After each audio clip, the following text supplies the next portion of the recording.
February the 29th. It's a leap day. Well, as always, the hype about it was bigger than the event. The day still has 24 hours, with some of them offering daylight, just like any other old day. I'd give it perhaps 3 stars, mainly because I don't want to demotivate the daymaker. I'm very sensitive to that ever since I joined Blue Ridge High School in South Carolina and was promptly kicked out of any science class for being a demotivation of other students. At that point, I had already gone through several years of German biology, chemistry, physics, and geography, as well as higher math classes. And being me, I actually remembered the lessons. But I did varsity volleyball, basketball, and track and field, so not always last, and I had a really great host family. Hi, Sylvia. But this shall not be today's topic. That was chosen by the Supreme Court yesterday when it, very much to the detriment of every American citizen, took on the case of one citizen asking them to rule that he's better than everyone else. You know, Trump. And Trump always makes me think of Hillary. She was totally right with everything she said about her opponent. But her emails! And then there was the constant refrain about women being too emotional for the rational job like president. Well, where does this idea come from, this lens we use to create our reality? Like so many stories I am taking apart here with the help of the most recent science, this one originated in Enlightenment as well. You know, the 17th and 18th century European intellectual movement inspired by ideas picked up from the indigenous people of a brave new world, as Shakespeare put it, which then were cut down to fit the ruling class's theory of how an industrial society should work. For their benefits, of course.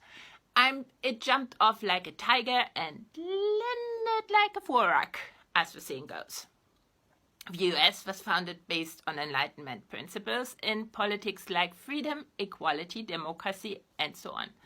Along with those principles came a theory of mind, which at its time was great, much better than the superstitious stuff that came before. Descartes' reason became the standard of rationality and the heart of critical thinking from the 17th century on. It's still around today, as with one idea about female emotionality being an obstacle to all higher office proofs. Because one of the properties of Enlightenment reason is that emotions get in the way of rationality.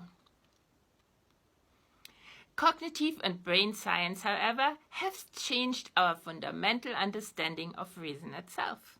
For emotions and reason, the finds prove that emotion is necessary for rationality.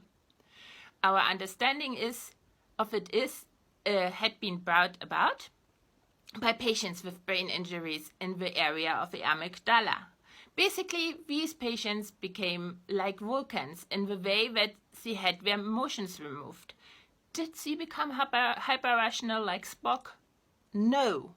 Because if you can't feel emotions, then like and not like mean nothing to you and you don't know what you want. You are unable to set goals or plan. You will act randomly and without any structure to your actions. So it is precisely because we have emotions that we can be rational. Hillary, Biden, and Trump being a psychopath, he can't. There are a myriad of other principles of Enlightenment reason that science disproved all the way to Descartes' main statement, I think, therefore I am. What we need is a new account of rationality, real reason that is consistent with the new discoveries. What we need is to become aware of what old broken lenses distort the reality we sense to our disadvantage. What we need is to think, make a habit out of thinking, turn thinking into a movement, like, comment, share, and as always, thank you for gifting me with a few minutes of your most precious, your lifetime.